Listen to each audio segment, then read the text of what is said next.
Okay, guys, I got to the good part of this book and I'm out here reading it right now. I want to share this with you because this is what I believe. This is what I've been trying to talk about. And I'm so excited that I found this book about it. And in that day, there will be an altar to the Lord in the midst of the land of Egypt, and a pillar to the Lord at its border. And it will be for a sign and for a witness to the Lord of hosts in the land of Egypt. For they will cry to the Lord because of the oppressors, and he will send them a Savior and a mighty one, and he will deliver them. Isaiah 19:19-20. A discussion demonstrating that the altar and the pillar to the Lord of hosts in the land of Egypt, spoken of in Isaiah 19:19-20, identify the Great Pyramid, follows in these next pages. Set forth in Isaiah 19:19 are 4 requirements describing the subject of those verses. The first requirement is that an altar to the Lord must be located in the middle of the land of Egypt. The second is that a pillar to the Lord must be located at the border of the land of Egypt. The third is that the altar and the pillar must be the same structure and that they are together referred to as it in verse 20. The fourth is that the altar and pillar must be a sign and a witness unto the Lord. The discussion begins with the first, second, and third requirements. Isaiah tells us of an altar that lies in the midst and a pillar that lies at the border of Egypt, and that his references describe one and the same structure. Yet, how can it be that these seemingly discrete purpose and location identifiers serve to distinguish a single structure and geographical location?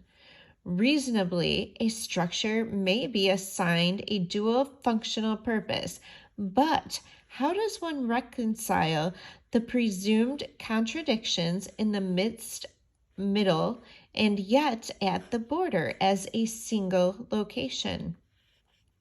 Henry Mitchell, chief hydrographer. And if I say words wrong, it's because I'm not perfect. But if you want to correct me and do it in a condescending way, then I'm glad that you are perfect. And I'm sorry if that didn't sound nice, because I feel like it didn't. But I get a lot of hate lately, especially on how I pronounce certain words. But yeah, I don't know how to pronounce every word. I'm sorry. That doesn't mean that I don't love to research and find out information and know things that I like to share. So, Henry Mitchell, chief hydrographer of the United States Coast Survey, was first to notice the unique position of the Great Pyramid in 1868 AD. He ascertained that the Nile Delta formed an exact 90-degree quarter circle and that the point marking the center of that quadrant stood the Great Pyramid. He went on to say that the Great Pyramid was oriented to the 4 cardinal compass directions: north, south, east, and west. Mitchell recognized that a projection of the Great Pyramids northwest and northeast Eris, that could be a word I pronounced wrong, I'm sorry, diagonals serve to define the Nile Delta, and thereby Lower Egypt. Mitchell remarked how the pyramid, which stands at a sectorial center, must be at one and the same time both at the border thereof and yet at its quasi-practically governing middle.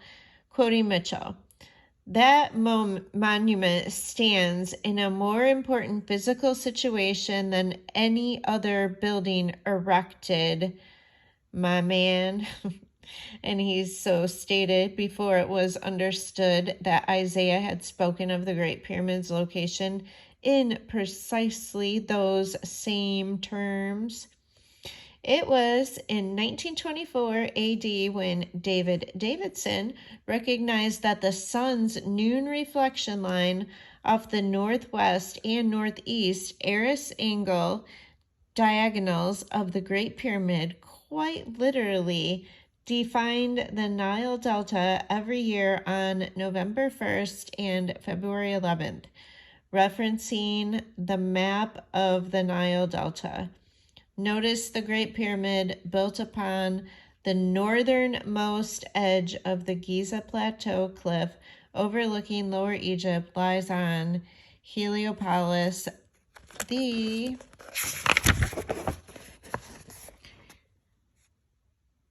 ancient capital of Lower Egypt, equally near Memphis, the ancient capital of Upper Egypt. The meaning of Giza is skirt, and the plateau is so named because this ledge of rock forms a skirt or border at Sahara Desert. The Great Pyramid, at once standing on the border of the old kingdoms of the Upper and Lower Egypt, and as well at the middle of Greater Egypt, provides a probable answer to the first and second and third requirements as set forth in Isaiah 19:19. Let me know if you want me to share more.